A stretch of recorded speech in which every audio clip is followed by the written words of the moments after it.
คล่องกว่าผมมีความคล่องตัวกว่าเจ้าอาวาสโอ้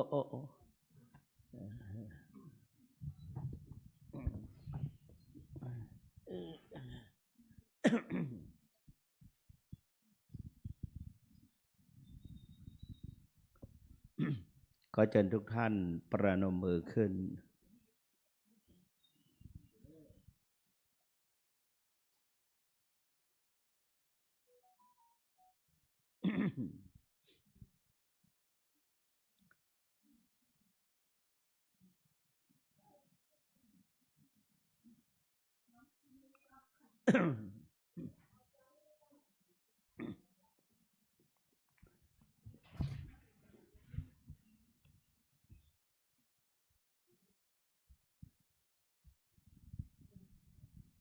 พร้อมแล้วกราบ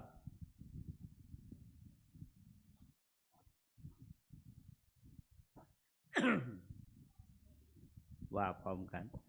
โยโสภะคะวาอะระหังสัมมาสัมพุทโธ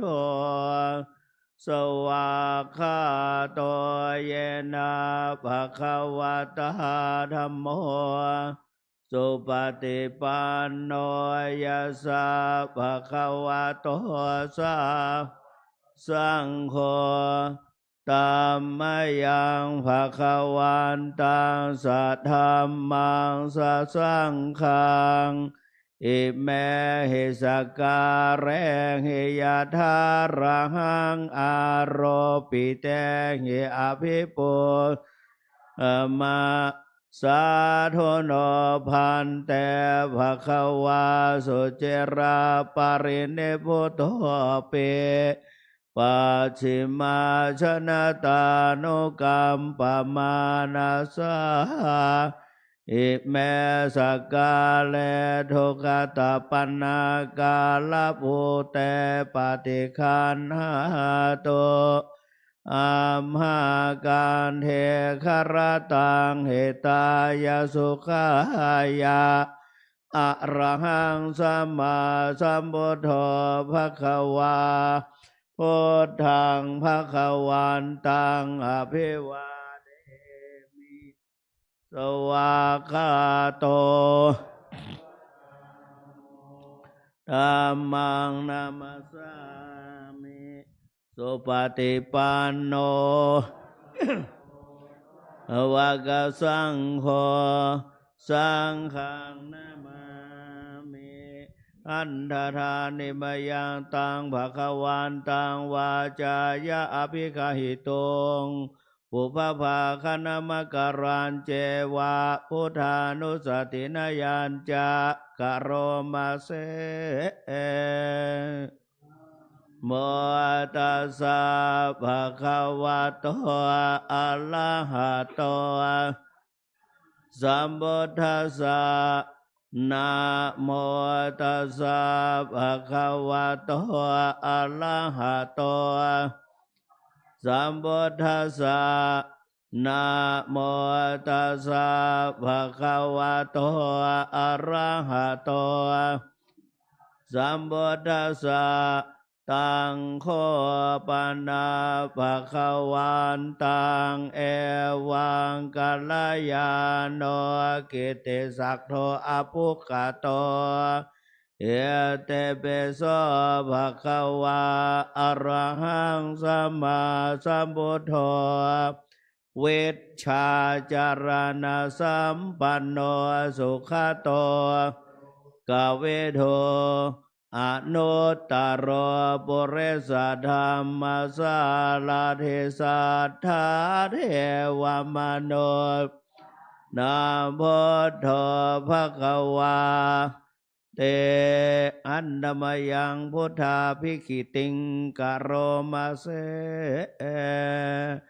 พุทธวาลังหันตวาลตาเทโกนาเพโยโต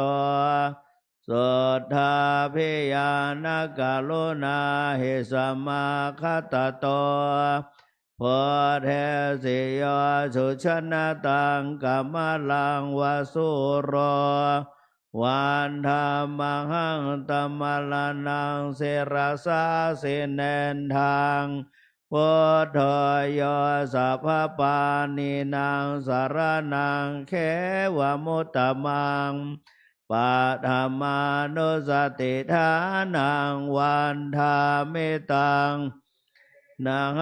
งพุทธัสสะสเมธาโสวาพุทโธเมสามิกิสโรพุทโธทุกขาสักขาตาจา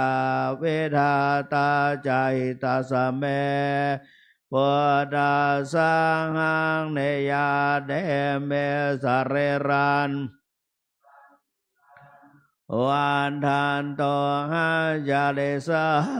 เมพุทธัสสะวะสุโพธิตัง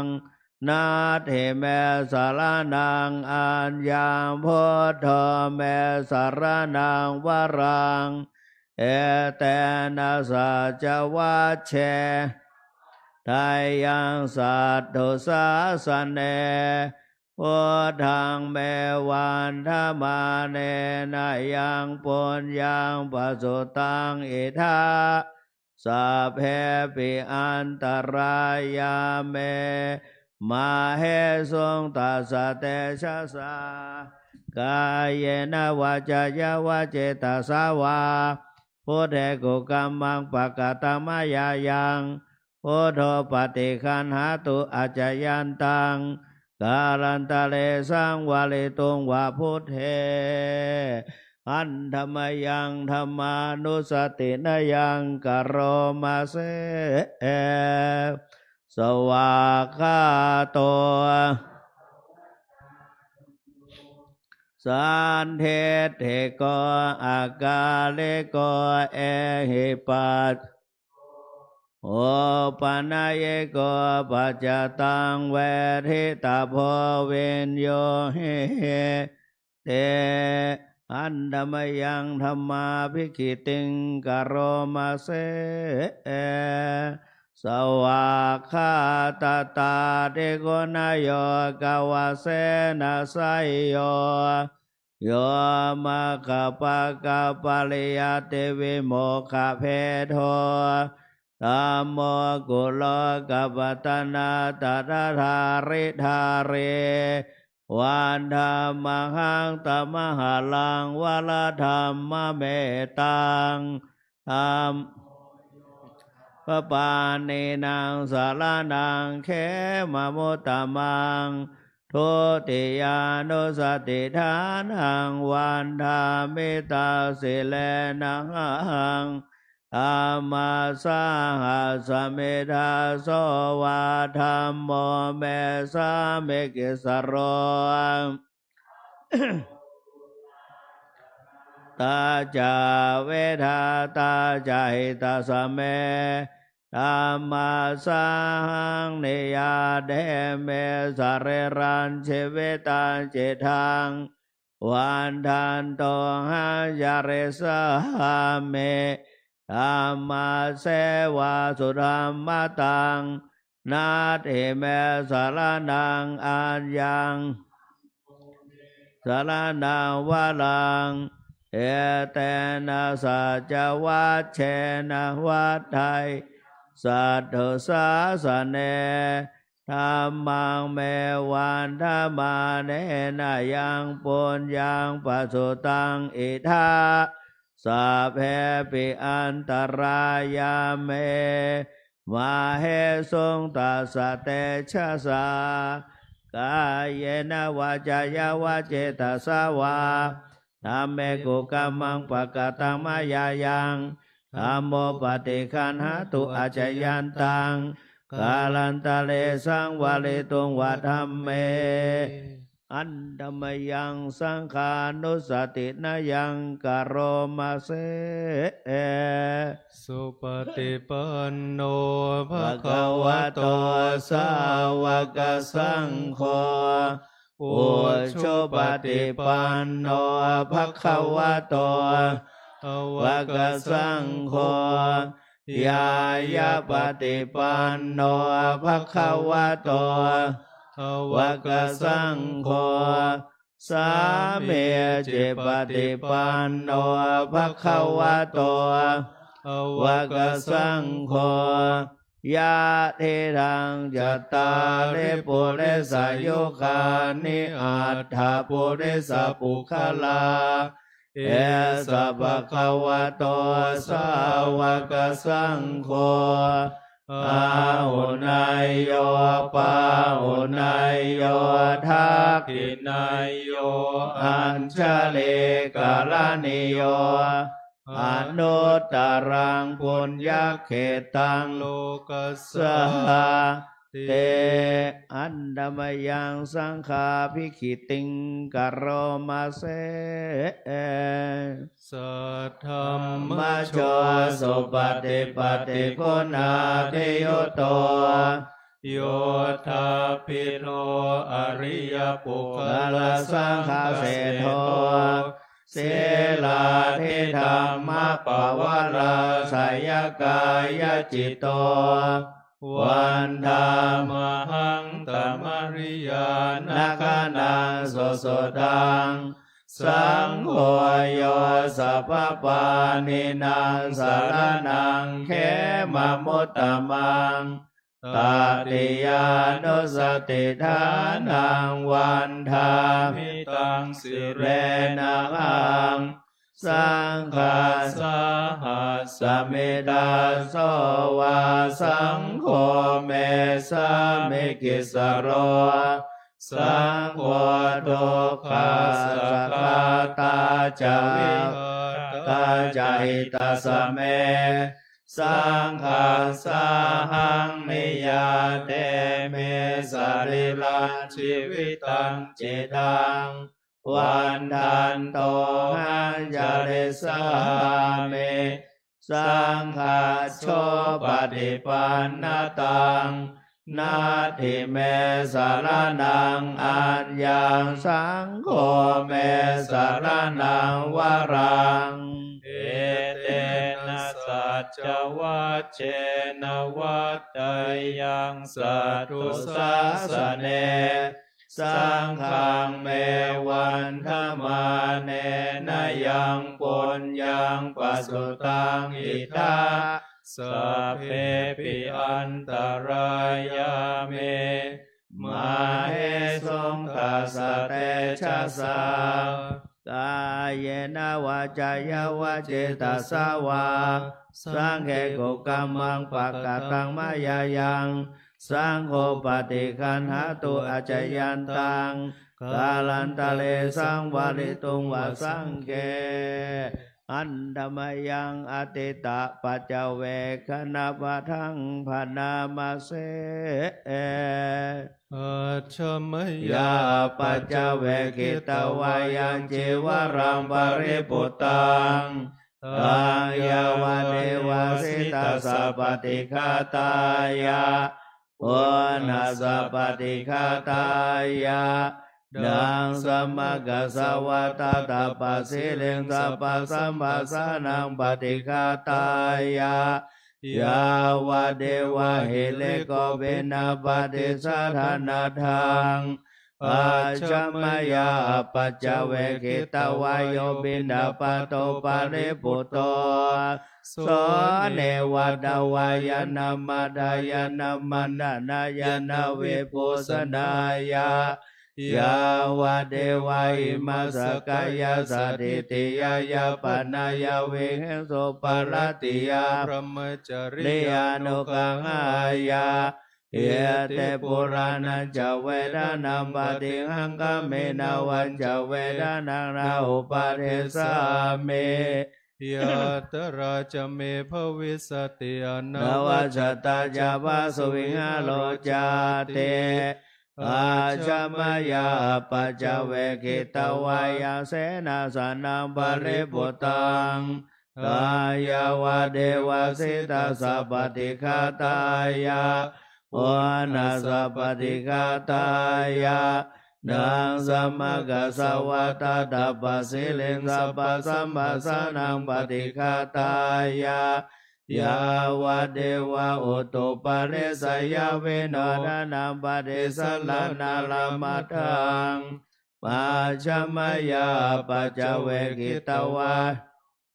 นาปัจจยาเวสัสสะปริคาโลปริปุตโตโสยาวะเดวะอุปนานังวายาปฏิกานังเวรนานังปฏิกาตายาอาภยาปัจจปรมัตตายาเตอันดมยังโอเดสนาเดทานาคาทายโยปะนามาเสอิมินาโมยกรรมเมนาอุปัชฌายาปุณุตระอาจาเลโยปะกาลาจามาตาปิตาจายาตกาโสเลโยจันทิมาลาจาคุณวันตานราปิจาพระมมาจะอินทา จะโลกปาลาจะเทวตายาโมเมตามโนสัจมัจจตาเวริกาปิจาสัพเพสัตตาสุขีหุน โนวัญญาเนปกตานิเมสุขันจะติวิทังเทนตุเกปัมปะเปทาวโวมาตังเอเมนาปุญญกรรมเมนาเอเมนาวุนเสนาจาเขียปังสุรเพเจวตานุปาราณเสรนังเยสันตาเนหินาธรรมายาวานิพานาโตมะมังนาสันตุสัพพทาเยวายาจาจาโตภเวภเวโอโชจิตังสติปัญญาสันเลโกวิริยามินามาลาลาปันโนโนกาสังกาตุนจาวิริยสุเมพุทธาเดปวาโลนาโตธัมโมนาโตวาลุตตโมนาโตปัจเจกพุทโธจะสังโฆนาโตตโลมะมังเตสุตมานุภาเวนะมาโลกาสังละพันตุมานิมนต์อาจารย์ต่ออันธรรมยังสารพันเยนะพุทธมังคลคาทายโยพนามเสสัมพุทโธเทปาทังเสโทเนเสนโนเจวามาชิเมโกนนันโยปุปภาเคจาอาคันไหเยจักกาสโปสาเลปุตโตจะทาคิเนอาราติเยอุปาจาปัจเจเมปิจานาอันโทปายาเพจักวัมปติโมคัลลาโนจะอุตตะเรอิสาเนปิจาราหุโรเอเมโคมังคลาพุทธาสัพเพอิทาปปฏิเทตาวันเทตาเตจะอาเมเหสักการะจะปุชิตาเอเตสังอานุภาเวนะสัพพะโสทิภวันตุโนเอเจวะมาจันทนามาสนัยยังนามาสมาโน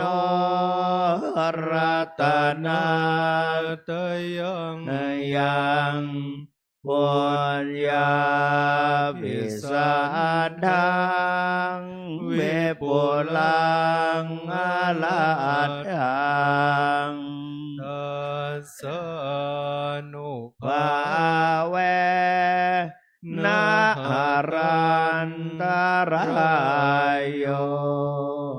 อันดมยังทัสสะธรรมสุตตังพนามเส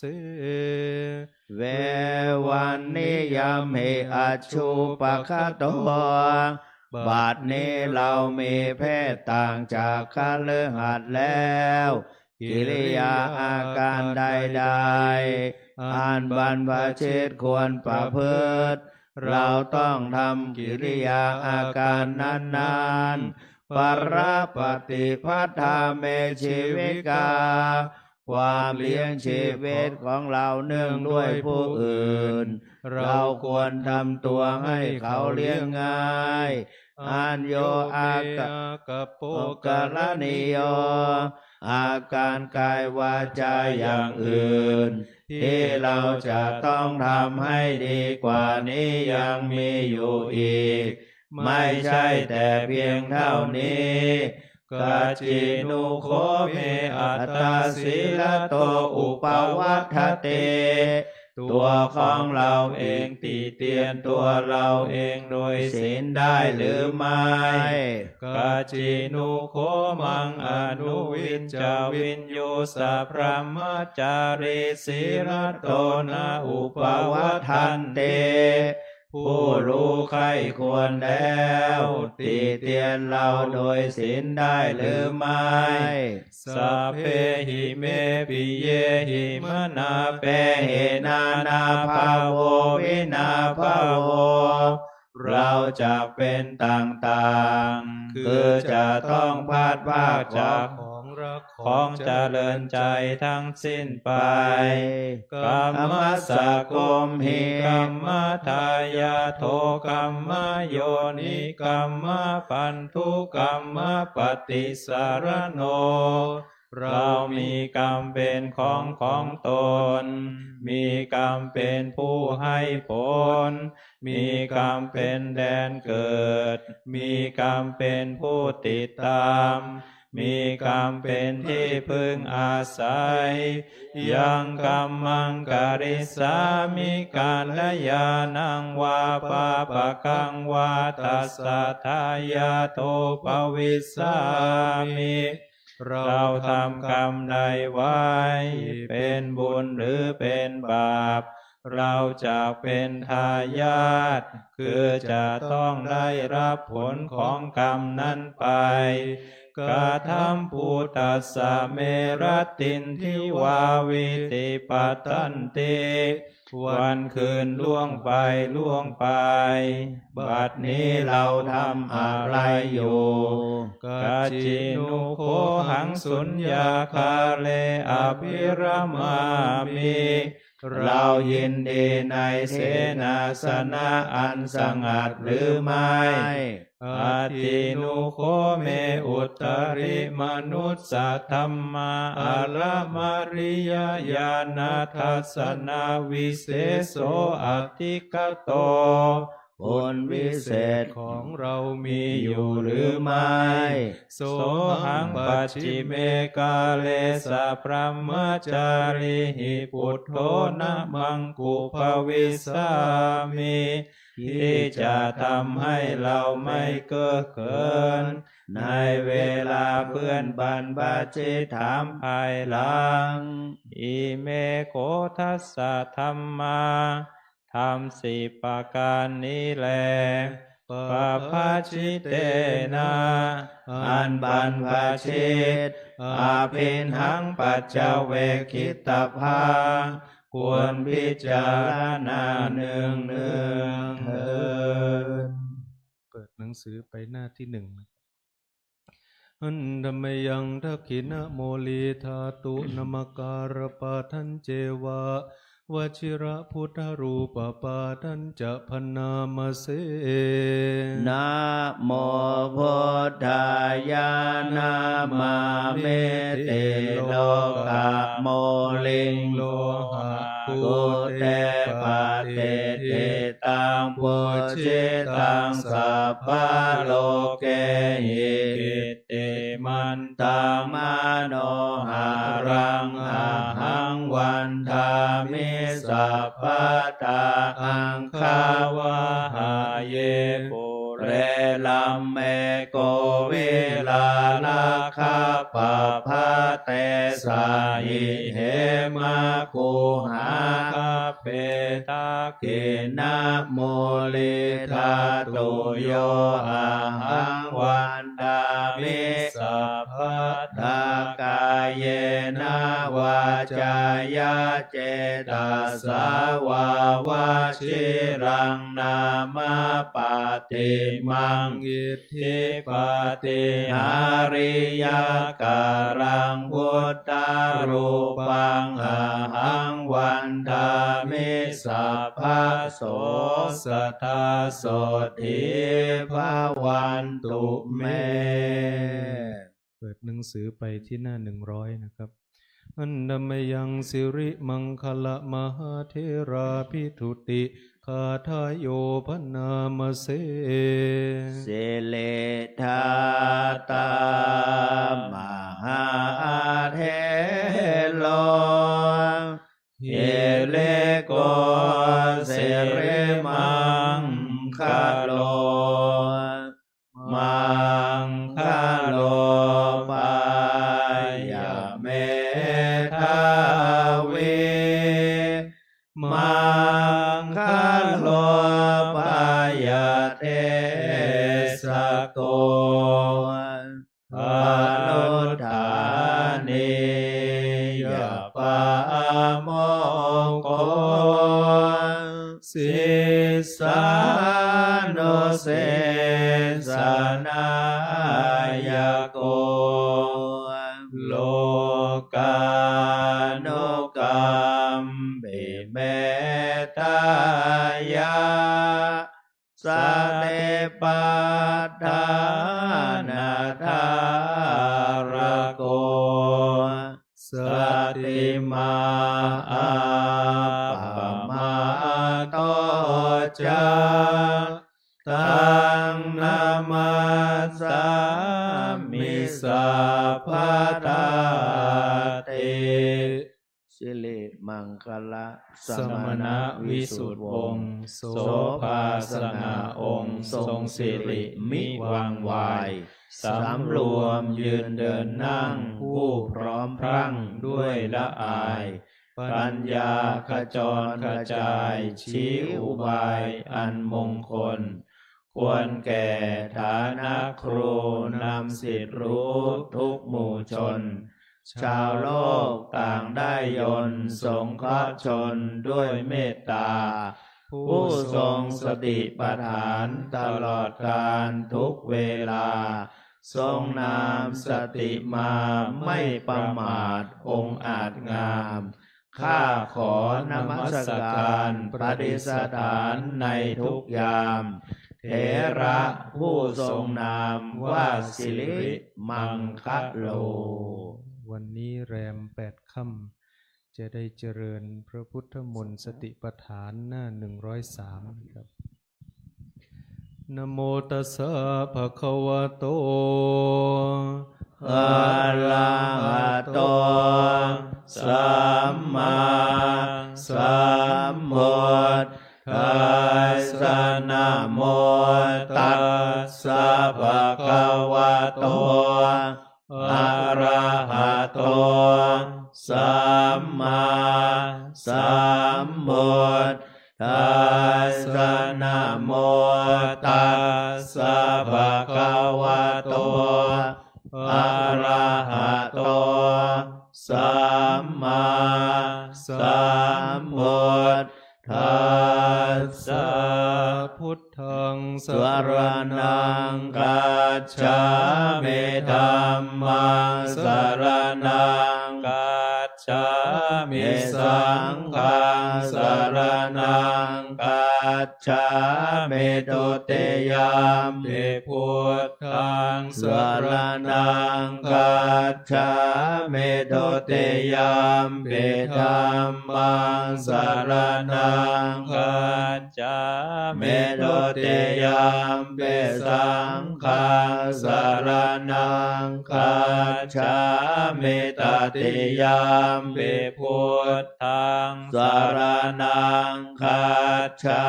มิตติยามปิธัมมังสรณังคัจฉา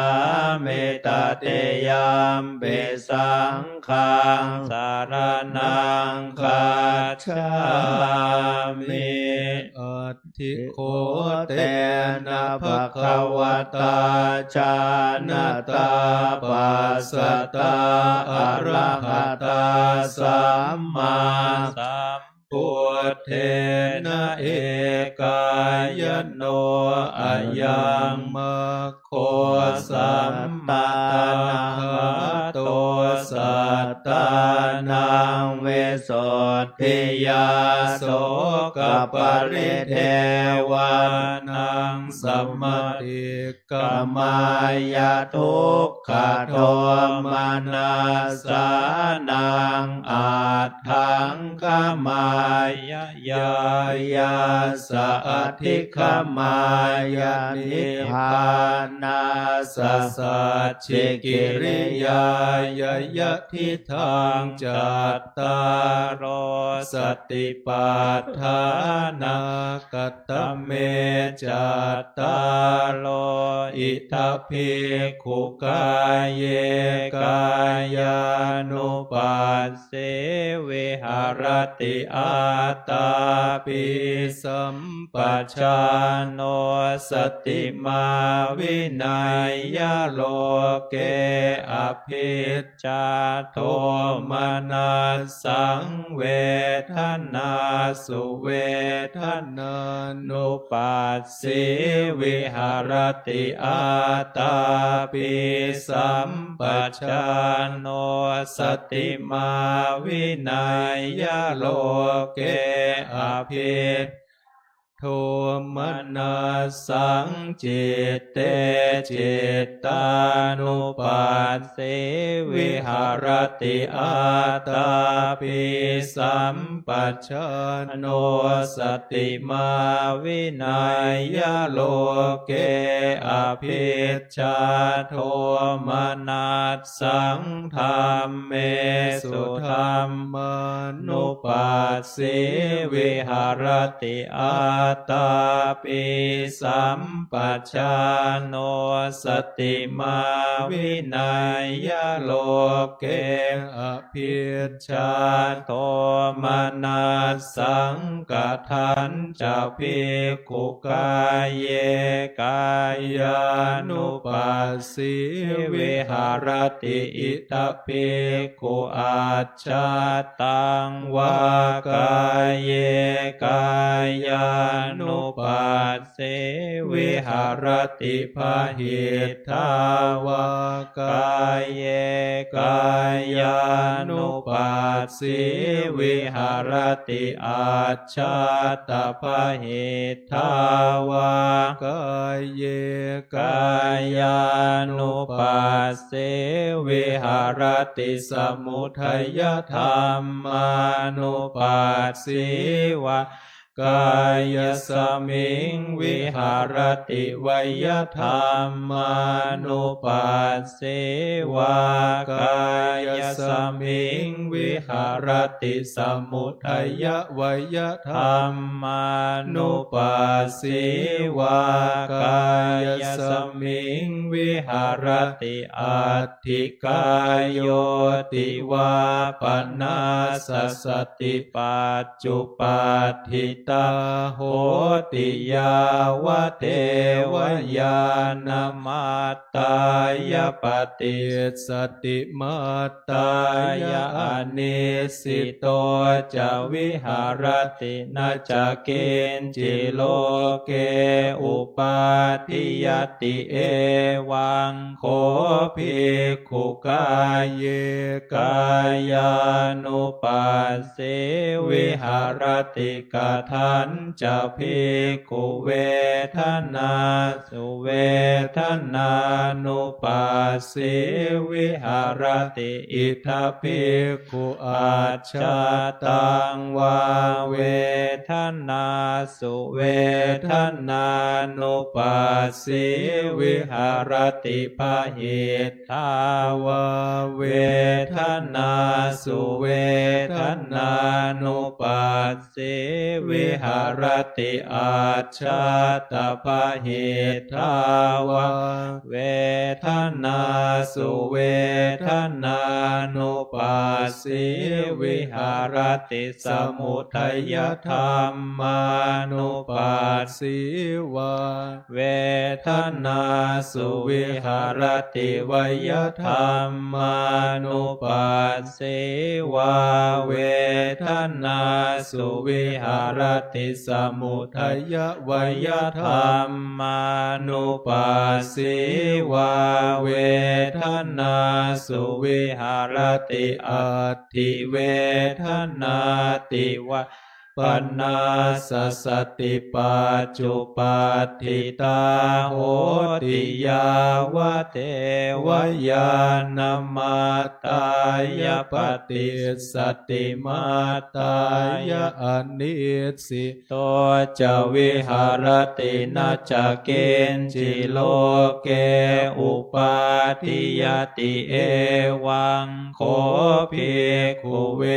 ทนาสุเวทนานุปัสสิวิหารติกทันจะภิกขุจิตเตจิตตานุปัสสิวิหารติอิทธภิกขุอาชาตังวาจิตเตจิตตานุปัสสิวิหารติภาหิทาวาจิตเตจิตตานุปัสสิวิหารติอาชาตภาหิทาวาจิตเตจิตตานุปัสสิวิหารติสมุทัยธรรมานุปัสสิวาจิตตสมิงวิหารติวยธรรมานุปัสสิวาจิตตสมิงวิหารติสมุทัยวยธรรมานุปัสสิวาจิตตสมิงวิหารติอัตถิเจตันติวะปนาสสติปัจจุปัฏฐิตาโหติยาวะเทวยานมาตตายปฏิสัมมาตตายานิสิโตจะวิหารตินาจะเกณจิโลเกอุปาทิยติเอวังโคภิกขุจิตเตนุปัสสิวิหารติกทันจะภิกขุธัมเมสุธัมมานุปัสสิวิหารติอิทธภิกขุอาชาตังวาธัมเมสุธัมมานุปัสสิวิหารติภาหิทาวาธัมเมสุธัมมานุปัสสิวิหารติอาจารพหิทาวาธัมเมสุธัมมานุปัสสิวิหารติสมุทัยธรรมานุปัสสิวาธัมเมสุ วิหารติวยธรรมานุปัสสิวาธรรมเมสุวิหารติสมุทัยวยธรรมานุปัสสิวาธรรมเมสุวิหารติอัตติธรรมาติวาปนาสสติปัจจุปัฏฐิตาโหติยาวะเทวญาณมัตตายปฏิสติมัตตา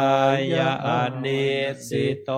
จะวิหารตินะจักกินจิโลเก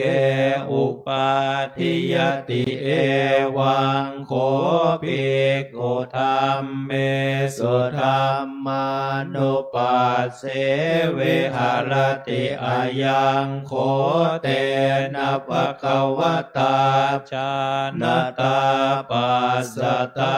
อะระหะตาสัมมาสัมพุทเทนะเอกายโนมาโคสัมมาทัคขาโตสัตตานังวิสุทธิยาโสกปริเทวานังสมติกายะทุกขโทมานัสสานังอัตถังขมายายายาสะอัตถิขมายานิพพานาสสัจจิกิริยายยะทิทังจัตตารโอสติปัฏฐานาติเอกายะชาติขยันตทัสสิมังคังปัจจานาติหิตานุกัมปิเอเตนะมัคเขนะตะริงสุปุเพตริสเรเจวตารันติโจขันติภวตุสัพพมังคลังราคันตุสัพพเทวตาสัพพพุทธานุภาเวนัสดาโสทิภวันตุเตภวันตุสัพพมังคลังราคันตุสัพพเทวตาสัพพธรรมานุภาเวนัสดาโสทิภวันตุเตภวตุสัพพมังคลังราคันตุสัพพเทวตาสัพพสังฆานุภาเวนัสดาโสทิภาวันตุเตรัตนาและเรียนเชิญทุกรูปกราบ3 ครั้งกราบกราบกราบกราบระลึกถึงคุณอันประเสริฐพระเดชพระคุณหลวงปู่กราบกราบกราบ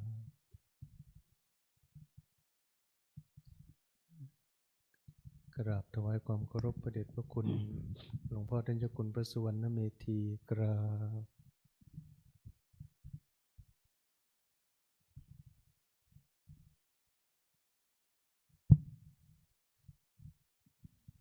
ขอขอบคุณทุกท่านสมพรมาใช่ไหมอ๋อนี่โยมองค์นู้นน่ะสอบประโยค8ได้นะหาสมพรฉายาเลยนะขันติทโลสอบได้ปริญญาธรรม8ประโยคน่าชื่นใจได้5 องค์ประโยค8ปีนี้สถาเอาฮับสิน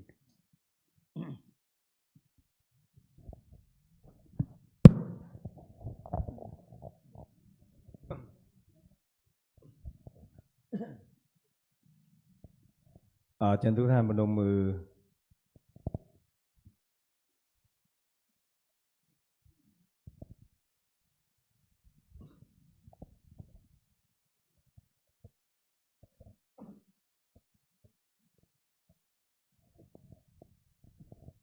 พร้อมแล้วกราบ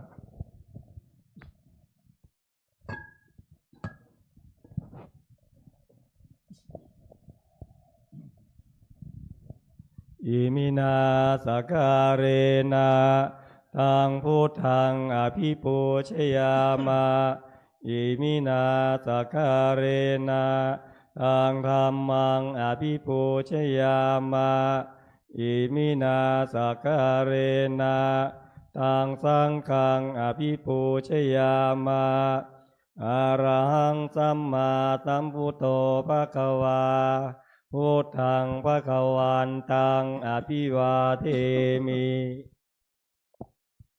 สวากขาโตภควตาธัมโมธัมมังนามัสสามิ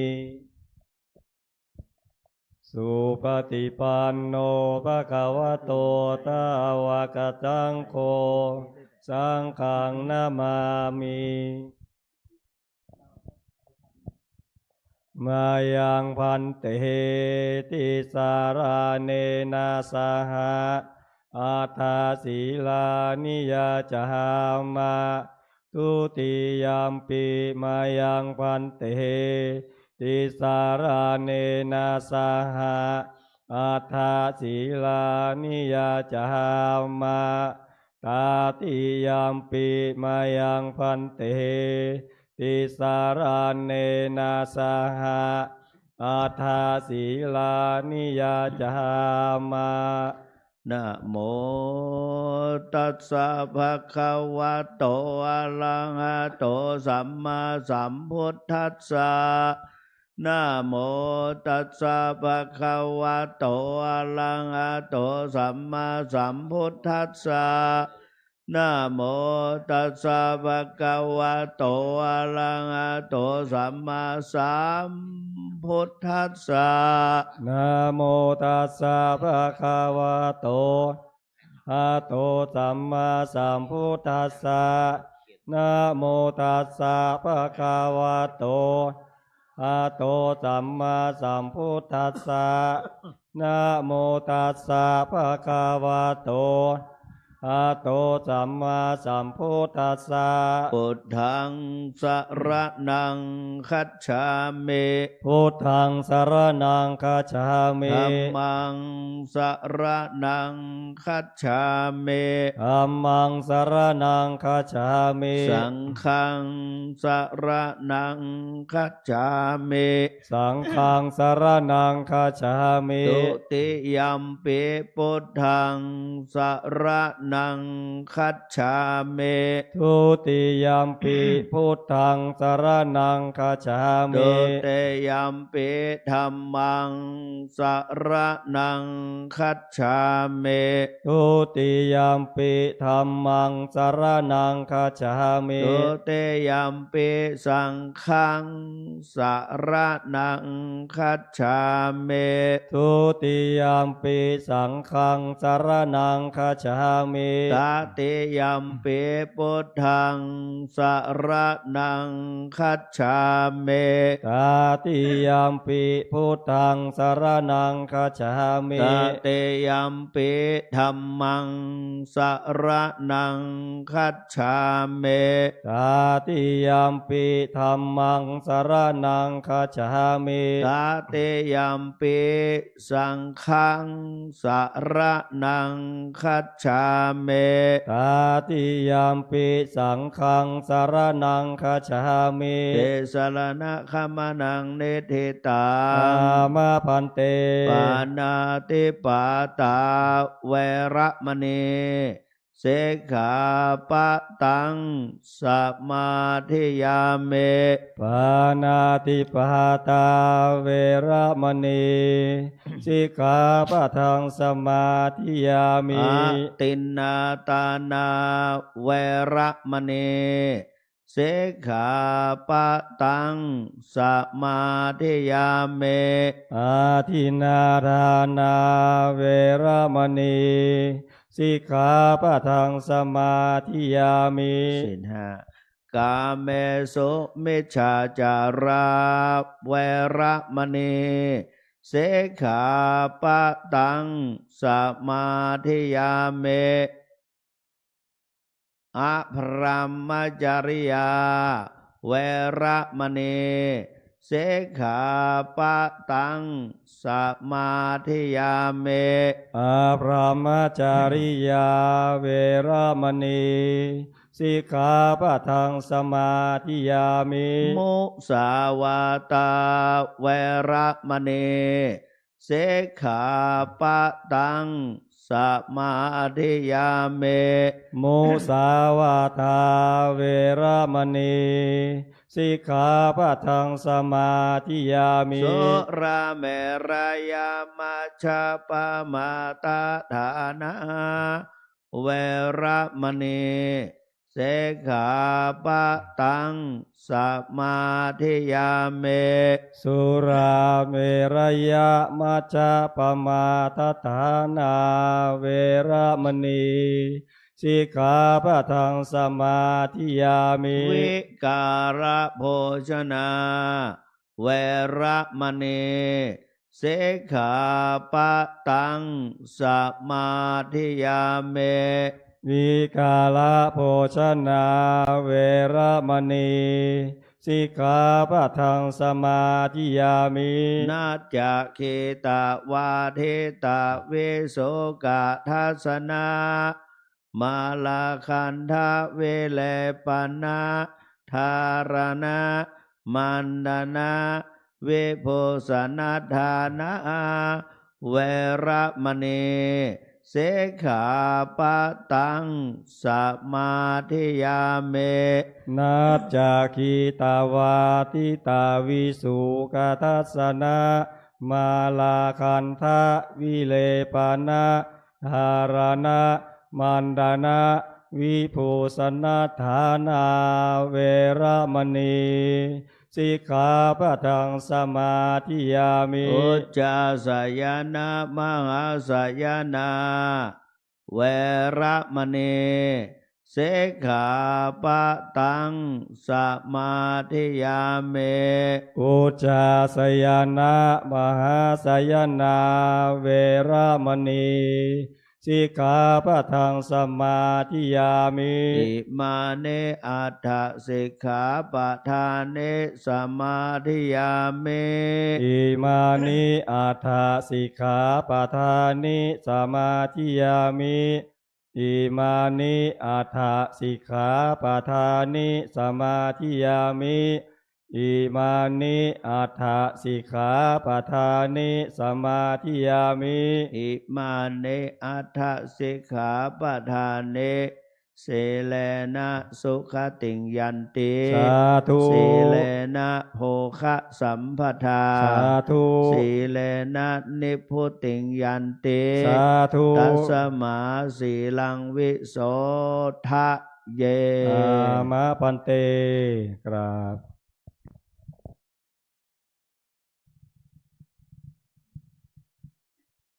ขอถวายความเคารพและขอโอกาสพระเดชพระคุณพระสุวรรณเมธีดร.รองเจ้าคณะจังหวัดเชียงใหม่เจ้าอาวาสวัดพระราชสีจอมทองวรวิหารพระเดชพระคุณพระมรเวทีผู้ช่วยเจ้าอาวาสพระรามหลวงขอโอกาสเพื่อนสหธรรมิกและขอสวัสดีน้องสามเณรเจริญพรญาติโยมแม่ชีอุบาสกอุบาสิกาญาติโยมทุกท่านที่มาร่วมกันไหว้พระสวดมนต์สมาทานเบญจศีลอัฏฐศีลแล้วก็จะได้รับฟังปาฐกถาธรรมปฏิบัติบูชาแล้วก็จะได้เวียนเทียนประทักษิณร่วมกันวันนี้เป็นวันพระแรม8 ค่ำเป็นวันพระเล็กโดยปกติถ้าน้องสามเณรอยู่ก็จะนิมนต์ท่านปาฐกถาธรรมวันนี้ท่านอยู่องค์ที่นิมนต์ไว้ก็อยู่แต่ก่อนที่จะได้นิมนต์น้องสามเณรปาฐกถาธรรมก็มีเรื่องจะเล่าให้ญาติโยมฟังสักเล็กน้อยก็คือในวงการของพระสงฆ์ในประเทศไทยเมื่อไม่กี่วันที่ผ่านมาก็มีการตรวจข้อสอบบาลีสนามหลวงประจำปีที่วัดสามพระยา ก็มีการประกาศผลสอบแม้ว่าปีนี้วัดพระธาตุสียมทองของเราจะมีพระภิกษุสามเณรและก็แม่ชีเข้าสอบบาลีชั้นประโยคปท9แล้วก็บาลีศึกษา9จำนวน5รูปท่านแต่ก็ไม่ผ่านทั้งหมดแต่ก็ไม่เป็นไรท่านก็ยังมีกำลังใจที่จะเรียนต่อไปส่วนประโยคปท8ปีนี้เราก็ได้เยอะเป็นประวัติการณ์ก็คือ5รูปของเดิมมีอยู่แล้ว5นะประโยค9นี่นะขึ้นไปอีก5ปีหน้าลุ้น10นะโยมปีหน้าในประโยค9เราส่งสอบใน10รูปคนเพราะว่าปีนี้ขึ้นไปอีก5รูปแล้วก็กลายเป็น10รูปแล้วปีหน้าเราก็ลุ้นสามเณรก็ยังมีสิทธิ์ลุ้นเพราะว่าอายุยังไม่มากกำลังเข้าสู่ปีที่21 1รูปอีกรูปหนึ่งก็เข้าสู่ปีที่20ปี23ก็ยังมีสิทธิ์ที่มีโอกาสที่จะได้คือการตรวจการสอบบาลีนั้นท่านสอบเป็นอัตนัยเป็นข้อเขียนเวลาตรวจนี่อาตมาเชื่อเรื่องบุญนะโยมเวลาตรวจบาลีเนี่ยเพราะอาตมาหนึ่งในฐานะเป็นคณะกรรมการตรวจคือข้อสอบ1ฉบับกรรมการ3รูปตรวจองค์ที่1เดี๋ยวอธิบายแป๊บหนึ่งเวลาตรวจบาลีนี่เขาจะเอาคะแนนเสียโยมนับคะแนนผิดถ้าวิชานั้นผิดเกิน12คะแนนถือว่าตกผิดเกิน12ถือว่าตกนะโยมนั้นรูปหนึ่งเขาตรวจอยู่ในวงเดียวกันเนาะ3รูปเนี่ยอยู่โต๊ะเดียวกันรูปที่1ท่านตรวจกินไปแล้ว16คะแนนแสดงว่าตกไหมโยมเพราะเกิน12เนาะเกิน12ก็คือว่าตกเพราะว่าถ้าเกินผิดเกิน12เขาไม่เอาว่าถูกเท่าไหร่ไม่เอานะเขานับคะแนนเสียคะแนนผิดองค์ที่1ตรวจกิน16คะแนนตกแล้วองค์ที่2เอาฉบับนี้มาตรวจใหม่โอ้อาจารย์ผมกิน12พอแล้วจาก16องค์ที่2เหลือแก้กิน12คะแนนแสดงว่าองค์นี้ผ่านไหมโยมองค์นี้ก็ผ่านเพราะว่า12คะแนนเป๊ะเสีย12คะแนนเป๊ะแต่พอมาถึงมืออาตมาปุ๊บอาตมาเกิน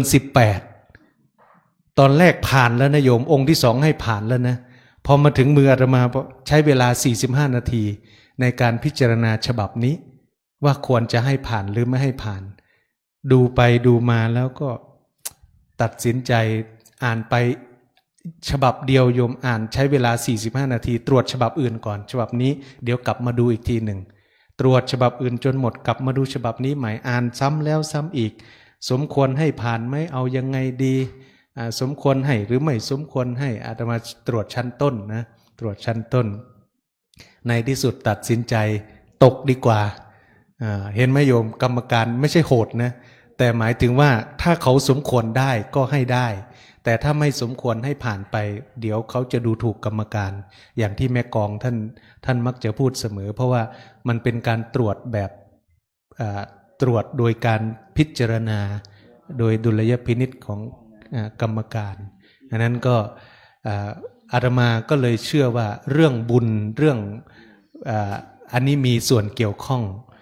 เพราะว่าอย่างบางรูปเนี่ยเวลาตรวจไปแล้วก็จะคุยกันว่าองค์นี้มีบุญนะเกือบตกแล้วแต่กรรมการก็พิจารณาว่าเขาก็พอไปได้อยู่ก็ให้ผ่านแสดงว่าองค์นี้ไหว้พระสวดมนต์ดีไหว้พระสวดมนต์ดีก็แผ่แสดงว่าองค์นี้โอ้โหเกือบจะตกแล้วแต่ผ่านนี่โยมบางรูปผ่านไปแล้วอย่างที่อาตมายกตัวอย่างเมื่อกี้นะผ่านไปแล้วแต่พอมาพิจารณาดูอีกทีโอ้ไม่สมควรให้ผ่านตกอีกนี่มันเป็นลักษณะอย่างนี้ก็เลยว่าอาตมาเชื่อในเรื่องว่าการสอบบาลีนี่มีบุญเข้าไปเกี่ยวข้องว่ามันพอสอบเสร็จก็เราไม่ละทิ้งในเรื่องตรงนี้นะก็เล่าให้สามเณรได้ยินได้ฟังว่าพอตรวจไปแล้วทำไมองค์นี้เกือบจะได้แต่ไม่ได้นะบางรูปก็ตกไปแล้วนะแต่ก็บางทีกรรมการก็มาตรวจใหม่พิจารณาตรงนี้ก็ควร อาจจะไม่ต้องเก็บมากขนาดนั้นก็พิจารณาก็ควรให้ผ่านไปเพราะว่าต้องใช้กรรมการถึง3รูปช่วยกันพิจารณาถ้า3รูปเห็นตรงกันหรือ2ใน3เห็นด้วยก็องค์นั้นก็สมควรที่จะผ่านไปได้อันนี้ก็การตรวจของพระภิกษุสามเณรเนาะวัดพระธาตุสียมทองของเราปีนี้รอบแรกก็มีจำนวนผู้สอบรายได้ทั้งหมด16รูปของเรานี้วัดพระธาตุสียมทองนั้นโดยปกติอยู่ที่16ถึง23ตั้งแต่อาตมาอยู่มา20ปีเนี่ยนะโยมสถิติของผู้สอบผ่านวัดพระธาตุสียมทองเนี่ยอยู่เท่านี้แหละ16ถึง23ก็คงตัวอยู่นั้นนะบางปีก็17บางปี18บางปี20ที่มากสุดก็คือ23รูปเนาะส่วนวัดอื่นๆนี่บางวัดนี่เคยมีหลักร้อยเคยสอบได้หลักร้อยปัจจุบันเหลืออยู่17-18แล้วกลับกลายเป็นลดลงเพราะว่า1คนบวชด้วย2บาลีก็ต้องอาศัยความเพียรอาศัยความพยายามในการเรียนก็ไม่ยากไม่ง่ายอันนี้ก็เผื่อญาติโยมจะได้พอรู้ว่าไอ้ที่เขาประกาศนั้นคืออะไรพระภิกษุสามเณรสอบ1ปีก็สอบ1ครั้งถ้าผ่านก็จะได้เรียนต่อไปแต่ว่าตัวบาลีที่เรียนนี้ก็เป็นส่วนเล็กน้อยโยมเป็นส่วนเล็กน้อยเพื่อที่จะให้เข้าใจเพราะว่าพระพุทธศาสนานี้สิ่งที่จะหายไปก่อนสิ่งที่จะเสื่อมไปก่อนก็คือปริยัติธรรมก็คือคำสอนของพระพุทธเจ้าในบรรดาคำสอนของพระพุทธเจ้าสิ่งที่จะเสื่อมไปก่อนเพื่อนเลยก็คือพระอภิธรรมในบรรดาพระอภิธรรมสิ่งที่จะเสื่อมไปก่อนเพื่อนเลยก็คือพระปัฏฐานก็คือเหตุปัจจโยโยมเคยได้ยินไหมเหตุปัจจโยอารัมมณปัจจโยอธิปติปัจจโยอันนี้จะเสื่อมไปก่อนเพื่อนในอัตถกถาท่านบอกเอาไว้ว่าต่อการภายหน้าภิกษุจะทรงจำไว้ได้เฉพาะบาลีแต่ไม่เข้าใจความหมายเหตุปัจจโยไม่เข้าใจว่าคืออะไรแต่ท่องได้แต่ไม่เข้าใจว่าอะไรตอนนี้เป็นหรือยังโยมตอนนี้เป็นหรือยังโยมคิดดีๆนะพระสงฆ์ส่วนใหญ่ที่สวดอภิธรรมในงานศพปัจจุบันนี้ส่วนใหญ่ท่องได้แต่ไม่เข้าใจเริ่มเป็นแล้วตามที่อัตถกถาได้กล่าวเอาไว้ว่าพระพุทธเจ้าตรัสเอาไว้ก่อนว่าในบรรดาการเสื่อมเนี่ยปริยัติศาสนาก็คือคำสอนพระเจ้าจะเสื่อมไปก่อนแล้วอัตถกถาจารย์ท่านอธิบายไว้ว่าในบรรดาคำสอนของพระพุทธเจ้านี่อภิธรรมจะเสื่อมไปก่อนและในบรรดาอภิธรรมก็คือพระปัฏฐานจะเสื่อมไปก่อนแล้วก็ท่านก็บอกว่าต่อไปในการภายหน้าภิกษุจะทรงจำได้เฉพาะบาลีไม่เข้าใจความหมายซึ่งปัจจุบันก็เป็นอย่างนั้นแล้วคือภิกษุโดยส่วนมากที่สวดโดยส่วนมากอาตมาใช้คำว่าส่วนมากนะที่สวดคือสวดได้เฉพาะบาลีอกุศลธรรมะอกุศลธรรมะอัพยากตธรรมะสวดได้เฉพาะบาลีแต่ถ้าเราไปถามว่าท่านครับไอ้ที่สวดนั้นขออธิบายให้ฟังหน่อยเหตุปัจจโยอารัมมณปัจจโยขออธิบายให้ฟังหน่อยท่านจะอธิบายไม่ได้อันนี้โดยส่วนมากนะแต่ส่วนน้อยยังคงศึกษาอยู่วัดพระธาตุสียมทองของเราก็มีการเรียนการสอนพระอภิธรรมเพื่อที่จะไม่ให้ปริยัติศาสนาในส่วนของพระอภิธรรมที่จะเสื่อมไปก่อนเนี่ยหายไปนั่นก็อันนี้ก็มีนะวัดพระธาตุหลวงปู่เป็นผู้นำเอาอภิธรรมมาเปิดที่เชียงใหม่เป็นรูปแรกย้อนกลับไปเมื่อ 60-70 ปีก่อนหลวงปู่ท่านก็ไปปฏิบัติที่วัดมหาธาตุเสร็จแล้วก็ไปศึกษาอภิธรรมที่วัดระฆังโคสิตารามและวัดมหาธาตุยุวราชรังสิตหลวงปู่ท่านเห็นว่าเป็นสิ่งสำคัญมากเมื่อท่านกลับมาเชียงใหม่เปิดสอนวิปัสสนากรรมฐานก็เปิดสอนอภิธรรมควบคู่ไปด้วยแล้วก็นิมนต์อาจารย์หลวงพ่อพระครูธรรมธรสุมนนันทิโกอดีตเจ้าวาดวัดจากแดงขึ้นมาช่วยสอนแล้วก็มีลูกศิษย์ลูกหา ที่มาเรียนในยุคแรกๆก็จะมีหลวงพ่อสุชินพระครูวิรัตภาวนานุสิทธิ์อดีตประธานที่พักสงฆ์วัดถ้ำตองที่ท่านมรณะไปแล้วหลวงพ่อเทวินวัดดอยพระเกิดเนี่ยญาติโยมจอมทองเราต้องรู้จักก็มาเรียนอภิธรรมด้วยมาปฏิบัติด้วยพระอาจารย์พระครูภาวนาสมณวัตรหลวงพ่อประจักษ์สิริวันโนสำนักปฏิบัติธรรมตานังเลนังดอยสะเก็ดท่านก็ไปเรียนที่วัดเมืองมางในยุคแรกเลยนะที่หลวงปู่เปิดสอนที่วัดเมืองมางนั้นก็แล้วก็อภิธรรมญาติโยมก็เรียนได้นะบาลีญาติโยมก็เรียนได้แต่ว่าอภิธรรมจะเข้าใจง่ายกว่าแต่ก็ต้องใช้ความพยายามเหมือนกันนะแต่ว่าบาลีนั้นเป็นเรื่องของภาษามันอาจจะยากนิดหนึ่งสำหรับญาติโยมแต่ถ้าพยายามก็เรียนได้เหมือนกันอันนี้ก็เพื่อเข้าใจคำสอนของพระพุทธเจ้าที่จะเสื่อมไปก่อนก็คือพระอภิธรรมดังนั้นก็ญาติโยมบางท่านที่เกษียณแล้วก็เอาเวลาช่วงว่างที่วัดพระธาตุสียมทองเราก็มีการเรียนการสอนพระอภิธรรมก็จะได้เข้าใจได้รู้จักการปฏิบัติก็จะเข้าใจแน่นแฟ้นยิ่งขึ้นโดยเฉพาะที่ปฏิบัติแล้วเนาะอันนี้ก็พูดเอาไว้เผื่อญาติโยมสนใจตอนนี้ท่านเปิดไปแล้วนะเปิดเรียนไปแล้วแต่ว่าจะรับสมัครอีกทีก็คือเดือนมิถุนายนเพราะว่าอภิธรรมจะเปิดรับสมัครทุก6 เดือนก็คือมกราครั้งหนึ่งแล้วก็มิถุนาครั้งหนึ่งสำหรับชั้นเริ่มต้นเผื่อญาติโยมท่านใดสนใจส่วนวันนี้ญาติโยมก็จะได้ฟังปาฐกถาธรรมจากหนึ่งในพระภิกษุสามเณรที่สอบไล่ได้ปรริญญาธรรมของวัดพระธาตุสีจอมทองประจำปี2569ก็ที่วัดพระธาตุสีจอมทองนี้มีสามเณรป๊อกแล้วก็มีสามเณร9โยมอยู่ด้วยกันตอนนี้ชั้น3รวมกันก็เป็นสามเณรป๊อก9นะโยมแต่ว่าองค์หนึ่งชื่อป๊อกองค์หนึ่งชื่อ9องค์ที่จะปาฐกถานี่อันนี้ชื่อ9ชื่อจริงว่าชื่อสามเณรภาคินวงปันเมาพื้นเพเดิมท่านเป็นคนลำปางแต่ว่ามาบวชตั้งแต่สมัยหลวงปู่ยังอยู่เป็นเนนภาคฤดูร้อนจบป.6 ประถมศึกษาปีที่6ก็เข้ามาบวชศึกษาก็เป็นสามเณรที่ยังไม่เคยตกเหมือนกันโยมก็มีความขยันมีความเก่งวันนี้ก็จะได้นิมนต์สามเณร9ได้ปาฐกถาธรรมให้กับญาติโยมได้สดับรับฟังก็ขอนิมนต์น้องเนนส่วนเนนป๊อกนี่โยมเคยฟังแล้วถ้าโอกาสหน้าเดี๋ยวจะนิมนต์พร้อมกันสามเณรป๊อก9นะนิมนต์พร้อมกัน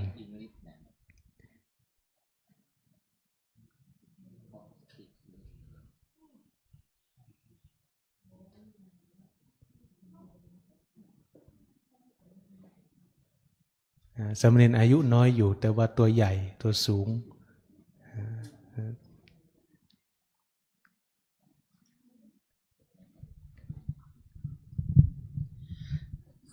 ขอเสริมท่านอาจารย์พระมหาธนวัฒน์ธนวัฒโนปท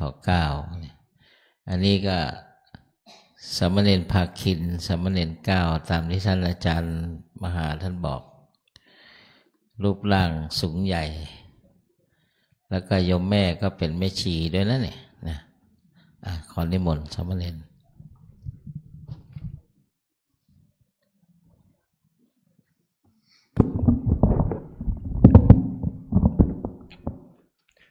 ขอความนอบน้อมของข้าพเจ้าจงมีแด่พระรัตนตรัยขอถวายความเคารพรูปเหมือนพระเดชพระคุณพระพรหมมงคลวิหลวงปู่ทองสิริมังคโลขอถวายความเคารพแด่พระเดชพระคุณพระอมรเวทีผู้ช่วยเจ้าวาดวัดพระธาตุสีจอมทองวรวิหารพร้อมทั้งพระเถรานุเถระทุกรูปขอความสวัสดีไปยังพี่ๆน้องๆสามเณรทุกท่านและขอเจริญพรญาติโยมทุกท่านวันนี้กับผมจะได้มาพูดถึงเรื่องการไม่คบคนพาลและการคบบัณฑิต คนพาลนั้นก็คือคนที่มีจิตใจขุ่นมัวเห็นผิดเป็นชอบและมักนำไปในทางที่เสื่อมเสียส่วนบัณฑิตก็คือผู้ที่มีจิตใจผ่องใสมีปัญญาและดำเนินชีวิตไปด้วยความถูกต้องคนเหล่านั้นควรคบบัณฑิตเท่านั้นไม่ควรคบคนพาลเลยเพราะพวกคนพาลนั้นเป็นเช่นกับปลาเน่าผู้คบคนพาลก็เป็นเช่นกับใบไม้ที่ห่อปลาเน่าไว้ส่วนบัณฑิตเป็นเช่นกับของหอมผู้ที่คบบัณฑิตก็เป็นเช่นกับใบไม้ที่ห่อของหอมไว้ผู้ใดคบคนเช่นใดผู้นั้นก็เป็นผู้มีคติเช่นเดียวกับผู้นั้นเหมือนกันจึงจะได้เล่าเรื่องในอดีตการไว้เป็นอุทาหรณ์เรื่องที่จะเล่ามีชื่อว่าเรื่องของนกไข่เต้าลูกนกไข่เต้า2 ตัวในอดีตการนั้นได้มีลูกนกไข่เต้า2 ตัวพี่น้องในป่างิ้วใกล้สานุบรรพตในด้านเหนือลมแห่งภูเขาได้มีบ้านที่อยู่อาศัยของโจร500 คนในด้านใต้ลมได้มีอาสมที่อยู่อาศัยของฤาษี500 คนในตอนที่ขนปีกของลูกนกยังไม่ออกนั้นได้เกิดลมหัวด้วนขึ้นลูกนกทั้ง2 ตัวนั้นถูกลมพัดไปตกคนละที่ตัวหนึ่งตกในระหว่างอาวุธในบ้านของโจรเพราะนกนั้นตกในระหว่างอาวุธนั้นพวกโจรจึงตั้งชื่อมันว่าสัตติคุมพะนกนั้นเติบโตมาในกลุ่มของพวกโจรอีกตัวหนึ่งตกในระหว่างดอกไม้ที่หาดทรายใกล้อาสมของฤาษีเพราะนกนั้นตกในระหว่างดอกไม้พวกฤาษีจึงตั้งชื่อของมันว่าบุพกะนกนั้นเติบโตในกลุ่มฤาษีคราวนั้นได้มีพระเจ้าปัญจาละในพระนครชื่อว่าอุตรปัญจาละพระองค์ทรงประดับเครื่องอลังการพร้อมสับเสด็จไปในป่าเพื่อล่าเนื้อพระองค์เสด็จไปด้วยรถพระองค์เมื่อถึงป่าก็ตรัสว่าเนื้อหนีไปทางด้านของผู้ใดผู้นั้นนั่นแหละมีศีลไหมแล้วก็ได้เสด็จลงจากรถได้ยืนถือธนูณที่กำบังทีนั้นเนื้อทรายตัวหนึ่งเมื่อพวกมนุษย์ฟาดพุ่มแห่งละเมาะไม้มันก็ลุกขึ้นตรวจดูทางที่จะไปมันเห็นว่าทางที่พระราชาประทับยืนอยู่นั้นว่างจึงวิ่งบ่ายหน้าหนีไปทางนั้นพวกมนุษย์ก็ทำการเย้อเย้ยกับพระราชาพระองค์ก็ทรงดำริว่าเราจะจับมันให้ได้เดี๋ยวนี้จึงเสด็จขึ้นรถแล้วตามเนื้อนั้นไปโดยเร็วเมื่อพระองค์เสด็จไปแล้วไม่พบเนื้อก็จึงเสด็จกลับในระหว่างทางได้ทรงสนานและเสวยน้ำณลำธารแห่งหนึ่งแล้วได้บรรทมใต้ร่มไม้ใกล้บ้านของโจรคราวนั้นพวกโจรทั้งหมดเข้าไปในป่ากันหมดภายในบ้านนั้นก็เหลือเพียงแต่นกสัตติคุมพะกับคนทำครัวคนหนึ่งเท่านั้นนกสัตติคุมพะบินออกไปจากบ้านแล้วพบพระราชาผู้กำลังบรรทมอยู่นั่นเองนกนั้นจึงบินกลับเข้าไปในบ้านแล้วพูดกับ คนทำครัวว่าพูดกับคนทำครัวด้วยภาษามนุษย์ว่าพวกเราจะปลงพระชนพระราชาเสียเอาผ้าและอาภรณ์ของพระองค์มาจากพระองค์ที่พระบาทแล้วลากมาเอากิ่งไม้ปิดซ่อนไว้พระราชาตื่นบรรทมแล้วได้ยินถ้อยคำที่นกสัตติคุมพะนั้นพูดกับคนทำครัวพระองค์คิดว่าที่นี้ไม่ปลอดภัยแล้วพระองค์ก็จึงเสด็จขึ้นรถหนีไปจากที่นั้นเมื่อเสด็จไปเรื่อยๆก็ไปถึงอาสมของพวกฤาษีคราวนั้นพวกฤาษีออกจากอาสมไปหาผลไม้ในอาสมเหลือเพียงนกบุพกะเท่านั้นนกบุพกะนั้นเห็นพระราชาแล้วจึงได้ทำปฏิสันถานกับพระราชาอย่างนี้ว่าข้าแต่มหาราชเจ้าพระองค์เสด็จมาดีแล้วมิได้เสด็จมาร้าย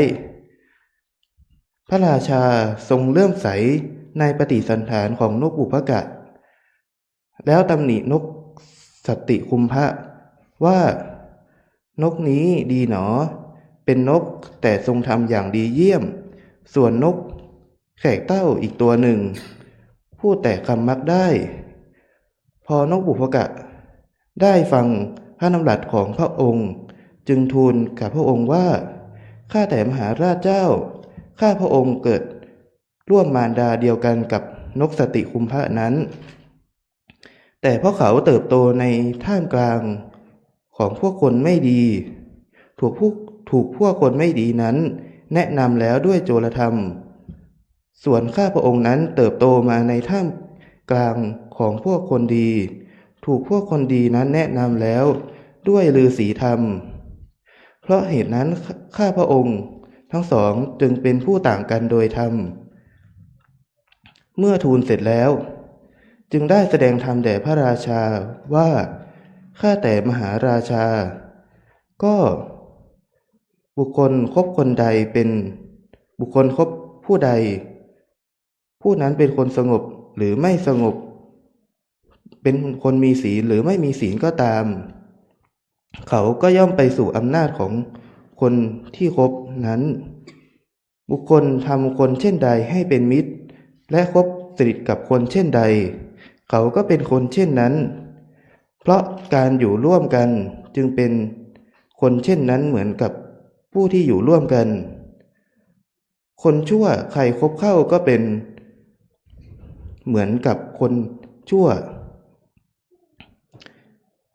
คนชั่วใครแตะต้องเข้าก็เปื้อนผู้ที่แตะต้องเพราะกลัวจะพลอยเปื้อนไปด้วยทีละชนจึงไม่ควรมีคนชั่วเป็นสหายเลยผู้ใดเอาใบไม้ไปห่อปลาเน่าแม้ใบไม้นั้นของผู้นั้นก็จะพลอยเหม็นฟุ้งไปด้วยฉันใดการคบคนพาลก็ฉันนั้นเหมือนกัน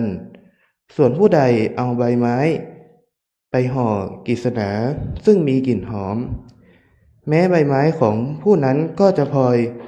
หอมฟุ้งไปด้วยฉันใดการคบบัณฑิตก็ฉันนั้นเหมือนกันเมื่อเป็นเช่นนั้นเราจึงไม่ควรคบคนพาลควรคบแต่บัณฑิตเท่านั้นเพราะพวกคนพาลจะนำไปสู่นรกพวกบัณฑิตจะนำไปสู่ทางแห่งสวรรค์พระราชาเมื่อสดับก็ทรงเลื่อมใสในธรรมกถาของนกบุพกะนั้นเมื่อพวกฤาษีกลับมาที่อาสมพระองค์ทรงไหว้แล้วตรัสว่าท่านผู้เจริญพวกท่านเมื่อจะอนุเคราะห์ข้าพเจ้าก็ขอพวกท่านจงอยู่ในพระนครของข้าพเจ้าเถิดเมื่อพระองค์ตรัสเสร็จแล้วก็เสด็จไปยังพระนครพระราชทานอภัยแก่นกแขกเต้าโปรดให้หมู่คณะฤาษีผู้มายังพระนครให้อยู่ในพระอุทยานทรงบำรุงจนตลอดพระชนชีพแล้วได้บำเพ็ญทางแห่งสวรรค์ ส่วนนกบุพกะก็อยู่ในป่าไปตามยถากรรม ดังนั้นเราจึงไม่ควรคบคนพาลเพราะคนพาลชอบชักชวนไปในทางที่ผิดเช่นอบายมุขการพนันหรือยาเสพติดเป็นต้นควรหลีกเลี่ยงจากคนพาลไม่ร่วมกินร่วมนอนหรือร่วมสนทนาคุกคีกับคนพาลเพื่อป้องกันไม่ให้เราซึมซับนิสัยของคนพาลหรือการถูกคนพาลดึงไปสู่ทางที่เสื่อมได้คนเราควรคบเพียงแต่บัณฑิตเท่านั้นเพราะบัณฑิตเป็นผู้มีความกตัญญูทำตนให้บริสุทธิ์จากบาปและชอบช่วยเหลือผู้อื่นเป็นต้นเราจึงควรเข้าไปสมาคมหมั่นไปฟังธรรมหรือขอคำชี้แนะเพื่อนำมาปรับใช้ในการพัฒนาตนเองในท้ายที่สุดแห่งพระธรรมเทศนานี้ด้วยอานุภาพแห่งพระรัตนตรัยขอจงอำนวยอวยพรให้ญาติโยมทุกท่านประสบแต่ความสุขความเจริญทุกคนทุกท่านเถิดอันธรรมยังสาธุกลังกโลมาเสสาธุสาธุสาธุญาติโยมได้ฟังสมณเณรภาคินวงปันเมาชื่อเล่นว่าสมณเณร9ปีนี้สอบได้ปริญญาธรรม4 ประโยคของเราเนี่ยมีนักเรียนอยู่3 รูปโยมปริญญาธรรม4 ประโยคมีนักเรียน3 รูปสอบได้2 รูปคิดเป็นเปอร์เซ็นต์ก็เกือบ100เพราะว่าเรามีนักเรียนประโยค3มีนักเรียน3 รูปคนก็สอบได้2ตกไป1ก็แต่ละชั้นส่วนใหญ่ก็มีจำนวนนักเรียนไม่มากแต่ก็สอบได้เกือบทั้งหมดของแต่ละชั้นก็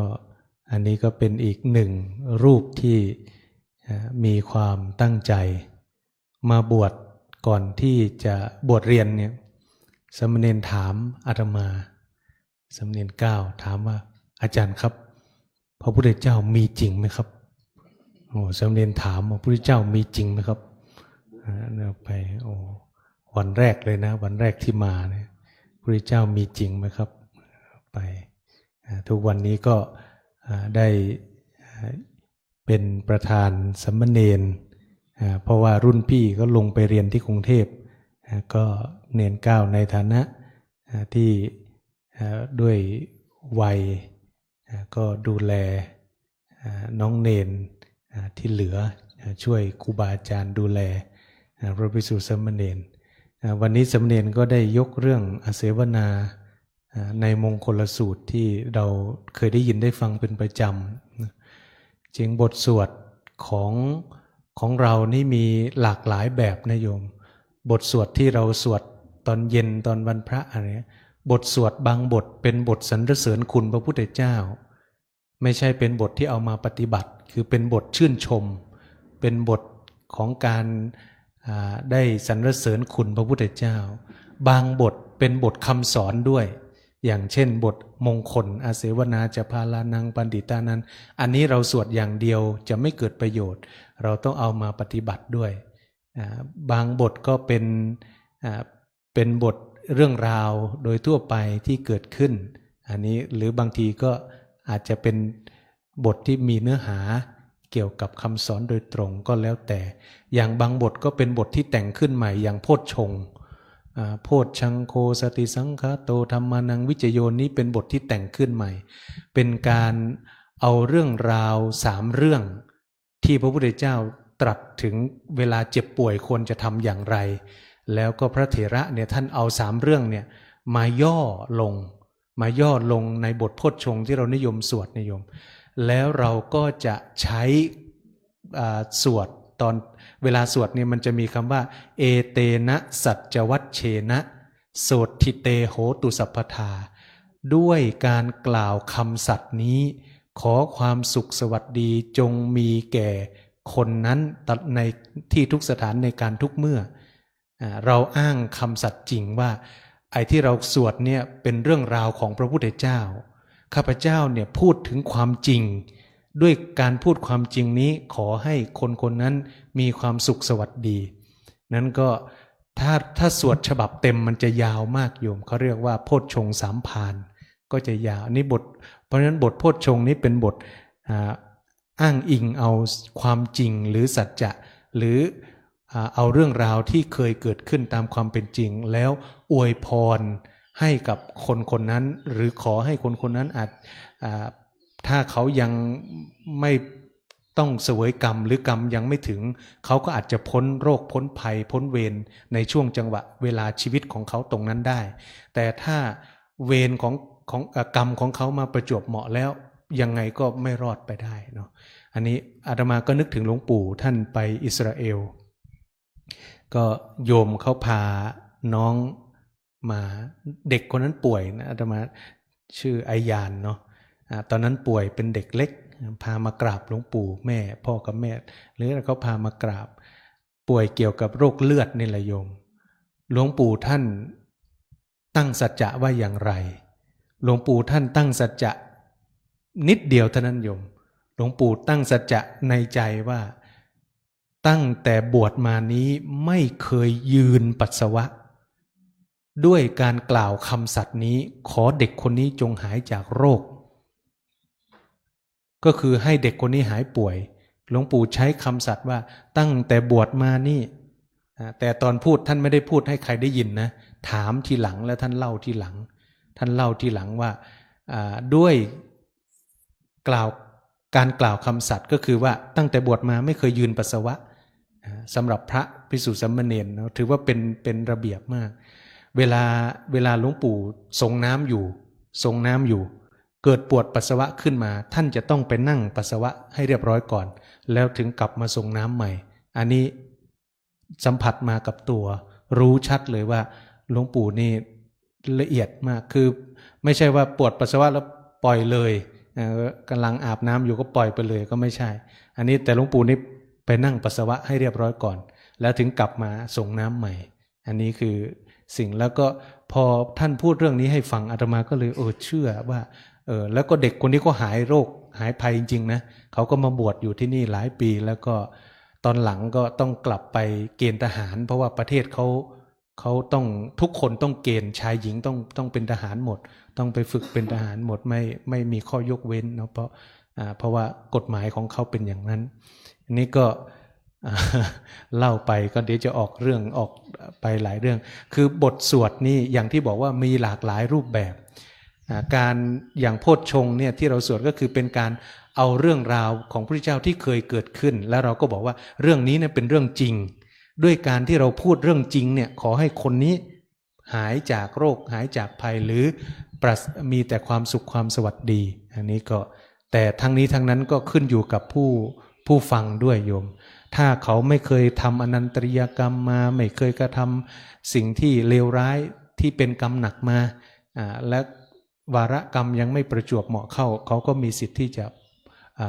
หายหรือรอดพ้นไปได้แต่ถ้าเขาเคยกระทำอนันตริยกรรมเคยฆ่าบิดามารดา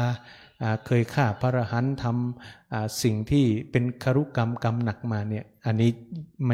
ไม่มีทางที่จะหายไปได้เนาะแม้แต่จะเอาครูบาอาจารย์ผู้เป็นที่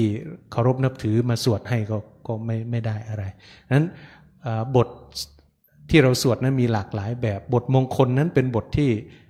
ต้องเอามาปฏิบัติด้วยเริ่มต้นข้อแรกก็คืออเสวนาจะพาลานังการไม่คบคนพาลสามเณรก็ยกเรื่องนกแขกเต้า2 ตัวนกแขกเต้า2 ตัวนี้เป็นพี่น้องกันแต่ว่าลมมันพัดทำให้ตัวหนึ่งไปตกอยู่ใกล้กับดงโจรตัวหนึ่งไปอยู่ใกล้ฤาษีนก2 ตัวเดิมทีเป็นพี่น้องกันแต่ว่าเจริญเติบโตอยู่ในสังคมหรือในสภาพแวดล้อมที่แตกต่างกัน ตัวหนึ่งกลายเป็นนกนิสัยไม่ดีตัวหนึ่งกลายเป็นนกนิสัยดีอันนี้คือแม้แต่เป็นพี่น้องกันนั้นก็สำเนียนยกตัวอย่างเรื่องการไม่คบคนพาลแต่ทีนี้อาตมาก็ขอลงลึกนิดหน่อยจริงๆเรื่องพาลหรือบัณฑิตเนี่ยมันก็อยู่ในตัวเราด้วยนะโยมอย่านึกแต่ข้างนอกอย่างเดียวอย่าชี้หน้าว่าใครข้างนอกคนอื่นคนนั้นเป็นพาลคนนี้เป็นบัณฑิตแต่พาลและบัณฑิตอยู่ในตัวเราด้วยก็คือกุศลและอกุศลอกุศลนับว่าเป็นพาลกุศลนับว่าเป็นบัณฑิตนั้นในตัวเราเองก็มีทั้งพาลและมีทั้งบัณฑิตสำหรับปุถุชนคนธรรมดาบางครั้งก็คิดไม่ดีเราก็อย่าคบความไม่ดีอย่าคบความไม่ดีทำอย่างไรก็เป็นการเติมกุศลเข้าไปก็คือเติมบัณฑิตเข้าไปหลวงปู่จึงให้กำหนดคิดเนาะคิดดีก็ตามไม่ดีก็ตามให้กำหนดคิดเนาะคิดเนาะพอคิดหนอนี่ตัวที่เข้าไปก็คือตัวสติเข้าไปสติเข้าไปรับรู้ไปทำหน้าที่แทนถ้าเราปล่อยให้พาลคือความโกรธหรืออกุศลเกิดอยู่ณขณะนั้นมันก็ยังครองพื้นที่ในจิตในใจของเรานั้นหลวงปู่ก็จะให้กำหนดเอากุศลเข้าไปแทนไปเติมแทนถ้าไม่เอากุศลไปเติมก็พาลหรือว่าอากุศลนั้นมันจะครองจิตครองใจของเราแล้วก็จะทำให้เราตัวก็ร้อนเนาะเวลาโกรธเนี่ยตัวก็ร้อนพอตัวร้อนเสร็จแล้วก็ใจถูกบีบคั้นด้วยอารมณ์โกรธอยากจะพูดแรงๆอยากจะทำอะไรที่แรงๆหวังว่าจะระงับความโกรธนั้นได้ระงับโทสะที่กำลังบีบคั้นอยู่ในขณะนั้นหรือไม่ก็กล่าวคำอาฆาตจองล้างจองผลาญจองเวรเหมือนกับที่อดีตชาติของพระเทวทัตที่โกรธพอโกรธเสร็จแล้วก็เลยทำการอาฆาตว่าทุกภพทุกชาติถ้าได้เกิดมาเจอกันก็จะเป็นศัตรูกันเป็นคู่เวรกันนี่ก็ด้วยความที่คบคนพาลในใจก็เลยท่านนำพาไปสู่ทางหายนะดังนั้นก็ส่วนนี้ก็คือเราก็พิจารณาจากตัวเราก่อนเนาะตัวเราก็คือนอกจากเป็นรูปธรรมคือบุคคลที่มักจะคิดไม่ดีมักจะทำไม่ดีมักจะพูดไม่ดีภายนอกนั่นคือคนพาลภายนอกแต่พาลภายในก็มีอยู่อันนี้ก็ฝากให้ญาติโยมทุกท่านเราก็อย่าเพ่งพินิจเฉพาะข้างนอกอย่างเดียวเราต้องเพ่งพินิจภายในของแต่ละบุคคลด้วยเราก็เอาธรรมะมาสอนมาขัดเกลาตัวเราก่อนจะพูดจะคิดจะทำอะไรก็พิจารณาไตรตรองให้รอบคอบเสียก่อนแต่ว่าเวลาความโกรธมันเกิดขึ้นเนี่ยมันธรรมะความโกรธก็เป็นธรรมะอย่างหนึ่งนะโยมแต่ว่าเวลาสิ่งนั้นเกิดขึ้นส่วนใหญ่ก็มักจะไหลไปตามอารมณ์ถูกอารมณ์ควบคุมก็เลยเป็นเหตุให้เราใช้คำว่าชั่ววูบเวลาเราทำอะไรที่มันรุนแรงผิดพลาดไปเวลาเขาไปถามว่าทำไมคุณถึงทำอย่างนี้คนนั้นก็จะตอบว่าเป็นอารมณ์ชั่ววูบมันวูบนั้นมันชั่วไปแป๊บหนึ่งสักพักหนึ่งมันคิดได้มันไม่น่าทำอย่างเงี้ยเพราะว่ามันชั่ววูบที่มันชั่วไปในขณะนั้นก็เลยทำให้ผิดไปก็ถ้าเราพยายามมาฝึกฝนอะไรไปเราก็จะชั่ววูบนะมันก็จะไม่เกิดวูบที่ชั่วก็จะไม่เกิดนะครับชั่ววูบชั่วนี่มันก็จะไม่เกิดอันนี้ก็เป็นการคบบัณฑิตในใจคบคุณงามความดีในใจก็คือเป็นการเติมเข้าไปเติมเพราะว่าจิตของแต่ละคนจะเสวยอารมณ์ได้ครั้งละหนึ่งเรื่องเท่านั้นถ้าในขณะที่เรากำลังเสวยอารมณ์ดีอารมณ์ไม่ดีมันก็จะยังไม่เกิดโยมถ้าเรากำลังเสวยความดีใจความเศร้ามันจะยังไม่เกิดถ้าสมมติเรากำลังเศร้าความดีใจมันก็เกิดไม่ได้เพราะว่าจิตมันเสวยอารมณ์ได้ทีละดวงเท่านั้นนั่นก็หลวงปู่จึงครูบาอาจารย์ที่สอนกรรมฐานท่านจึงให้กำหนดเอาตัวเจตสิกเข้าไปก็คือตัวสตินั่นแหละตัวสติเป็นการฝึกให้ใจเรารู้ความจริงและดังนั้นไอ้ตัวความชั่วมันก็ค่อยๆตัวพาลในใจมันก็ค่อยๆอันนี้ไปอันนี้ก็ต้องอาศัยการ ฝึกปฏิบัติญาติโยมก็ปฏิบัติอยู่แล้วล่ะเนี่ยเพียงแต่ว่าอาตมาก็มาเสริมมาเพิ่มเติมอันนี้ก็คือส่วนของ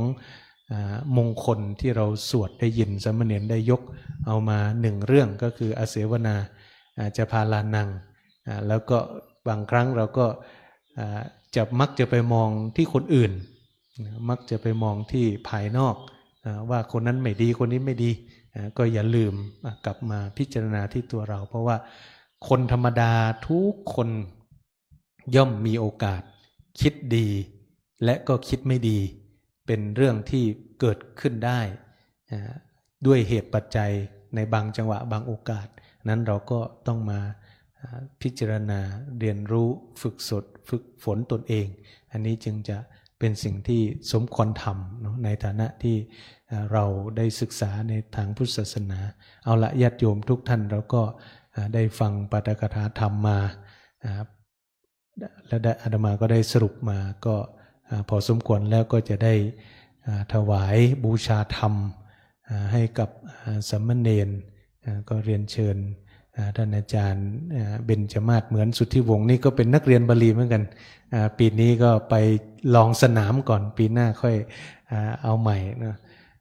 ก็ขอพระอานิสงส์ที่สามเณรได้ให้ธรรมะเป็นทานได้เจริญงอกงามในร่มธรรมขององค์สมเด็จพระสัมมาสัมพุทธเจ้าและพระอานิสงส์ที่ญาติโยมได้กระทำบำเพ็ญมาดีแล้วตั้งแต่ต้นจนถึงปัจจุบันวันนี้ขอให้ญาติโยมทุกท่านมีความสุขในธรรมเป็นนิจมีดวงจิตสถิตมั่นอยู่ในสัจธรรมนำตนของตนในพ้นทุกข์ประสบสุขอันไพบูรย์กล่าวคือมรรคผลนิพพานทุกท่านเทอญสาธุสาธุสาธุ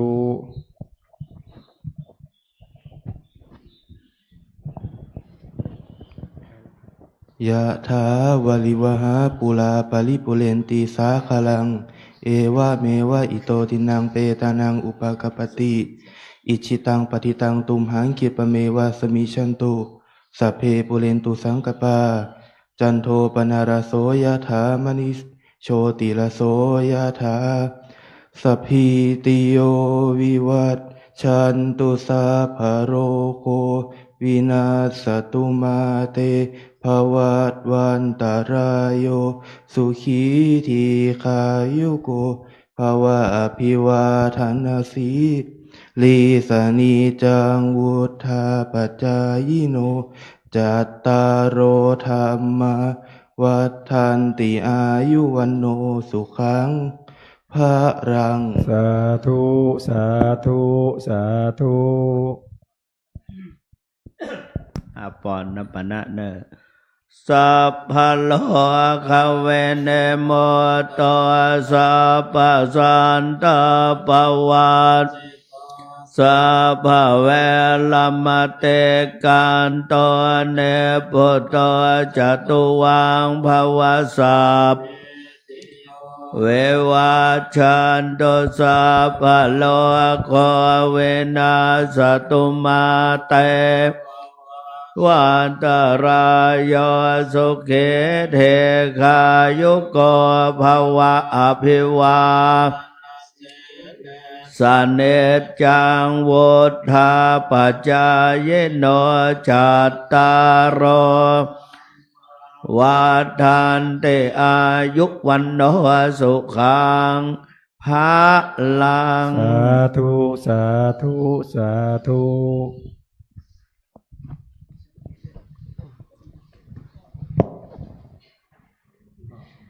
รัตนาและเรียนเชิญทุกรูปท่านได้ถือดอกไม้ทุกเทียนเครื่องสักการะกล่าวกับผมอัตมาภาพขอโอกาสนำกล่าวคำบูชา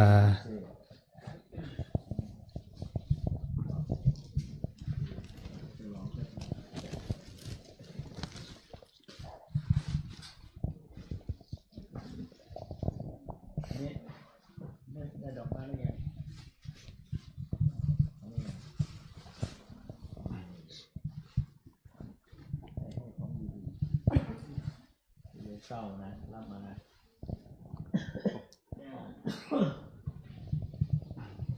ยะมัมหะโข ยะมัมหะโข มะยัง มายัง ภคะวันตัง ภะคะวันตัง สรณังคตา สารนังคตา เราเป็นผู้ถึง เราเป็นผู้ถึง พระผู้มีพระภาคเจ้า พระผู้มีพระภาคเจ้า พระองค์ใด พระองค์ใด ว่าเป็นสรณะ ว่าเป็นสรณะ โยโนภควาสัทธา โยโนภควาสถา พระผู้มีพระภาคเจ้า พระผู้มีพระภาคเจ้า พระองค์ใด พระองค์ใด เป็นศาสดาของเรา เป็นศาสดาของเรา ยัสจะมะยัง ยัสสจะมะยัง ภควะโตธัมมัง ภควะโตธัมมัง โรเจมะ โรเจมะ แลเราชอบใจ และเราชอบใจ ธรรมของพระผู้มีพระภาคเจ้า ธรรมของพระผู้มีพระภาคเจ้า พระองค์ใด พระองค์ใด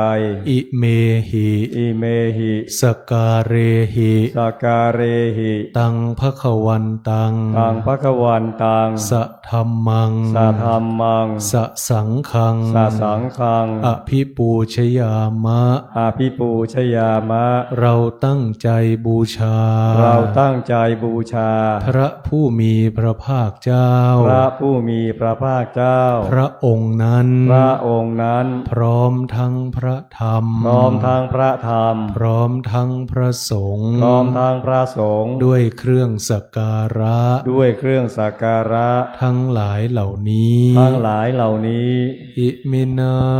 สการเรนะตังพุทธังอภิปูชยามะอิมินาสการเรนะตังธัมมังอภิปูชยามะอิมินาสการเรนะตังสังฆังอภิปูชยามะอะระหังสัมมาสัมพุทโธภวาพุทธังภควันอภิวาเทมิสวาคาโตภควตาธัมโม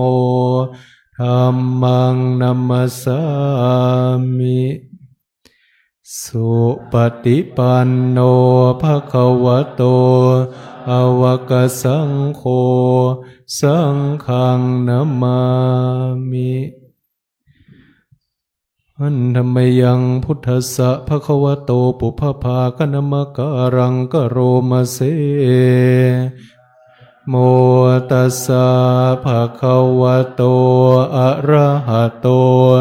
มาสัมพุทธัสสะนะโมตัสสะภควโตอะระโตสัมมาสัมพุทธัสสะ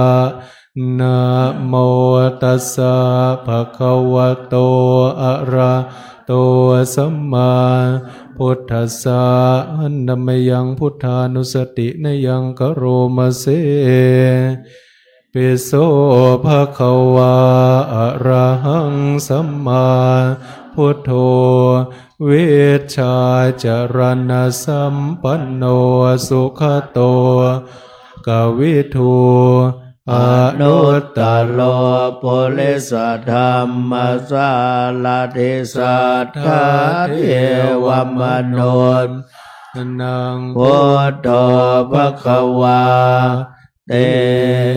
กายนวาจายวาเจตสาวา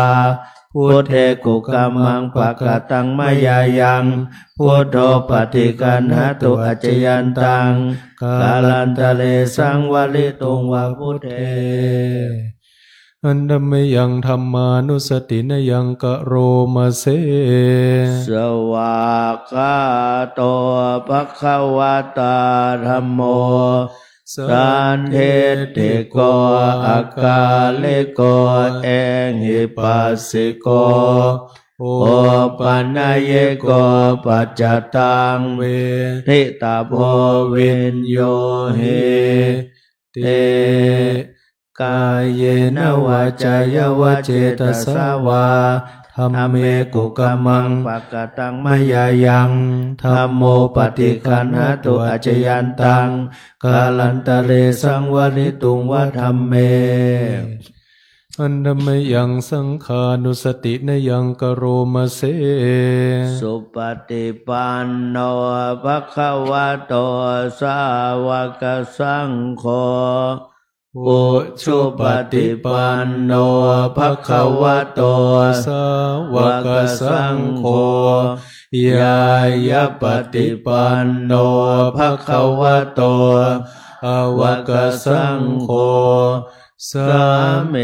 จิปฏิปันโนภะคะวะโตสาวกสังโฆยาอิดังจัตตาริปุริสยุคานิอัตถะปุริสปุคลาเอสะภะคะวะโตสาวกสังโฆอาหุนายโยปาหุนายโยทักขินายโยโยอัญชลีกาลนิโยอนุตตลังปุญญเกตังโลกัสสะติ เตกายเยนวาจายวเจตสาวาสังเคกุกรรมังปะกตังมายายังสังโฆปฏิคันหตุอัจจยันตังกาลันตะเรสังวริตุงวสังเค อารัธนาและเรียนเชิญกราบสติปัฏฐานเจริญจิตตภาวนาเป็นปฏิบัติบูชาเป็นเวลา10 นาที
สมควรแก่เวลาเปิดหนังสือไปหน้าที่8กรวดน้ำแบบพื้นเมืองอินตังตานากัมมังเนปานาปัจจยโยโหตุโนเนจังอิศีลกัมมังเนปานาปัจจยโยโหตุเนจังอิตังภาวนากัมมังเนปานาจยโยโหตุโนเนจังยังกินเจโกสลัง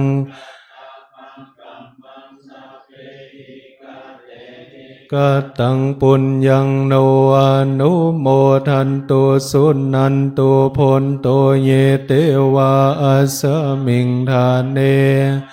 ขัตตาทิคายุกาสัทธาหุนตุสัพพสัตตาสุขีอัตตานังปริหารันตุมาตาสุขิตาหุนตุทุกขาปะมุจจันตุสัพเพญาติกาสุขิหุนตุทุกขาปะมุจจันตุสัพเพญาติกาสุขิหุนตุทุกขาปะมุจจันตุสัพเพปิสาสัพเพสัพเพเปตาสุขิตาหุนตุทุกขาปะมุจจันตุสัพเพนักขัตตาตาหุนตุทุกขาปะมุจจันตุสัพเพเทวาสุขิตาหุนตุขาปะมุจจันตุสัพเพอาจาริยุปัชฌาเกตาหุนตุทุกขาปะมุจจันตุสัพพสัมปติตุโววันตามิพุทธังสัพพังเมโตสังฆาธัมเมพันเตวันตามิธัมมังสัพพังเมโตสังฆาธัมเมพันเตวันตามิสังฆังสัพพังเมโตสังฆาธัมเมพันเตวันตามิโกโรโอปัชฌายจาริเยสัพพังเมโตสังฆามาธัมเมพันเตวันตามิกัมมัฏฐานังสัพพังเมโตสังฆามาธัมเมพันเตวันตามิอาราเมวัฏฐสีมาสัพพังเมโตสังฆามาธัมเมพันเตวันตามิเจติยังสัพพทาเนสุปฏิทิตาสรีราธาตุมาปุถิงพุทธารูปังสกัลลังสัทธานาคาโลเกเตวะโลเกพรหมโลเกจัมโบเดเปลังกาทิเปสรีราธาตุโยเกสาธาตุโยอะระหันตาธาตุโยเจเตยังคันธากุติงจตุราสิติสหัสเสมะขันเดสเปสังปาทเจติยังอาหังวันตามิสัพพโสกราบ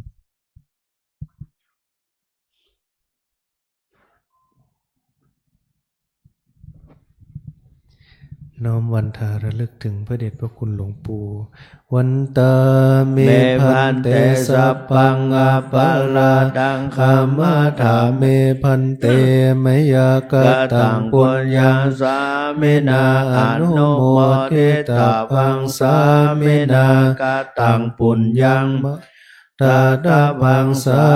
ธุสาธุอนุโมทามิกราเราจะลาพระก่อนนะครับในวันทาหลวงพ่อที่หลังอะระหังสัมมาสัมพุทโธภควา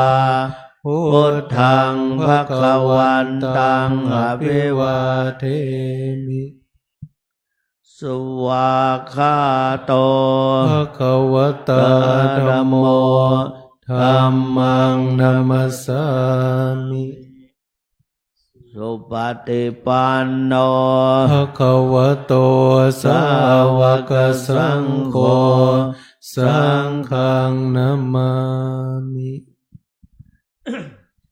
น้อมวันทาหลวงพ่อ พระเดชพระคุณหลวงพ่อพระสุวรรณเมธีเจ้าวาดอีกครั้งหนึ่งนะครับ วันตามิพันเตสัพพังอปาราทังคาธาเมพันเตมยากตังปุญญังสามิอนุโมทิตาพังสามินากตังปุญญังไมหังตาพังสาธุสาธุอนุโมทา ยัต มิ ตาโลธรรมาวัฏันติอายุวันโนสุขังพระลัง สาธุสาธุสาธุ สัทธาลา ท่านที่จะกลับบ้านหรือกลับที่พักนะครับกล่าวคำลาพระสงฆ์พร้อมกันนะครับ อันทธานิมายังพันเตคาฉามะพาหุกิจามะยัง